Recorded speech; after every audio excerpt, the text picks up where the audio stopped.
दोस्तों, आज की कहानी जो हम एक्सप्लेन करने जा रहे हैं वो एक ऐसे सफ़र को दिखाने वाली है जो इंसान का सबसे बड़ा दुश्मन है, यानी पैसा और लालच जो किसी को किसी भी हद तक गिरा देता है। तो कहानी की शुरुआत होती है और हम मैक्सवेल नाम के बंदे को देखते हैं जो कि कहीं जा रहा होता है। वो एक पेट्रोल पंप में जाकर एक बंदे को खोजता है। दरअसल उसने एक बंदे को हायर किया है।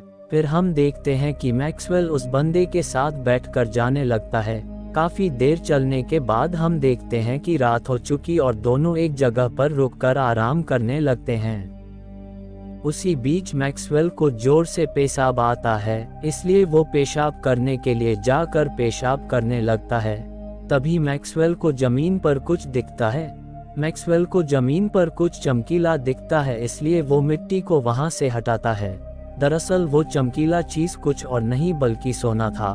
मैक्सवेल ये देखकर बहुत खुश हो जाता है। मैक्सवेल जाकर उस आदमी को सोने के बारे में बता देता है। दोनों सोने को देखकर बहुत खुश हो जाते हैं, लेकिन लालच अंदर ही अंदर दोनों को बहुत सता रहा था। अब दोनों उस सोने को निकालने की कोशिश करते हैं, लेकिन सोना नहीं निकलता है। इसलिए वो गाड़ी में रस्सी बांधकर सोने को खींचते हैं, पर रस्सी टूट जाता है। बहुत कोशिशों के बाद भी सोना नहीं निकलता है, इसलिए वो फैसला करते हैं कि एक आदमी को यहाँ रुकना पड़ेगा और दूसरा आदमी जेसीबी मशीन लाने जाएगा। मैक्सवेल कहता है कि वो रुकेगा और फिर दोनों फैसला कर लेते हैं और मैक्सवेल वहीं पर रुकता है और जॉन जेसीबी मशीन लाने जाएगा। लेकिन जाने से पहले जॉन मैक्सवेल को थोड़ा खाना और पानी देता है और वो कहता है कि उसे 2 दिन लग जाएगा। ये कहकर वो चला जाता है और मैक्सवेल वहीं पर अकेले रुक जाता है। दरअसल मैक्सवेल को पता नहीं है कि उसके साथ आगे क्या होने वाला है। उसका सामना गर्मी और रेतीली तूफान से होने वाला है, जिसका उसे अंदाजा भी नहीं है। मैक्सवेल गर्मी से बचने के लिए एक छोटी शेल्टर बनाता है। अब रात हो जाती और वो कुछ खाना खाता है और सोने को देखने लगता है, फिर सो जाता है। अब अगले दिन से मैक्सवेल की हालत खराब होने लगती है। वो अच्छी जगह की तलाश में थोड़ी दूरी पर जाता है। उसे एक क्रैश प्लेन दिखता है। मैक्सवेल वहां पर जाकर थोड़ी देर आराम करता है, लेकिन उसके नसीब में आराम कहां। उसी वक्त एक लड़की दूर से आती दिखती है। मैक्सवेल को सोने की फिक्र होने लगता है, लेकिन वो लड़की उसे देख लेती है। मैक्सवेल को डर लगने लगता है कि कहीं वो लड़की वो सोने को ना देख ले, इसलिए मैक्सवेल उस लड़की को मार देता है और वहीं जमीन में गाड़ देता है।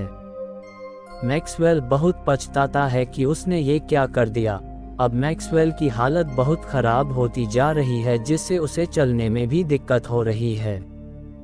काफी दिन बीत जाता है। मैक्सवेल का खाना और पानी भी खत्म हो चुका है और जॉन अभी तक नहीं आया। ये सोचकर वो फोन करता है, लेकिन जॉन उसे और 2 दिन इंतजार करने को कहता है और फोन काट देता है।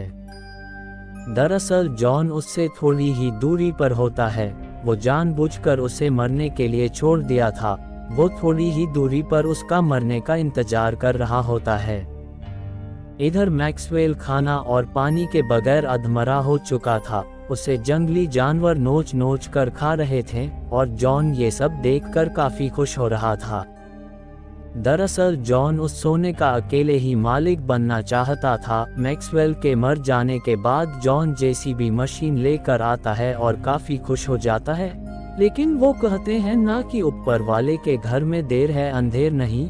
जॉन को एक तीर आकर उसके सीने में लगता है और मैक्सवेल के साथ वो भी मर जाता है, लेकिन तीर किसने चलाया ये हमें नहीं पता चल पाया। और इसी के साथ ये लालच का सफर यहीं पर खत्म हो जाता है।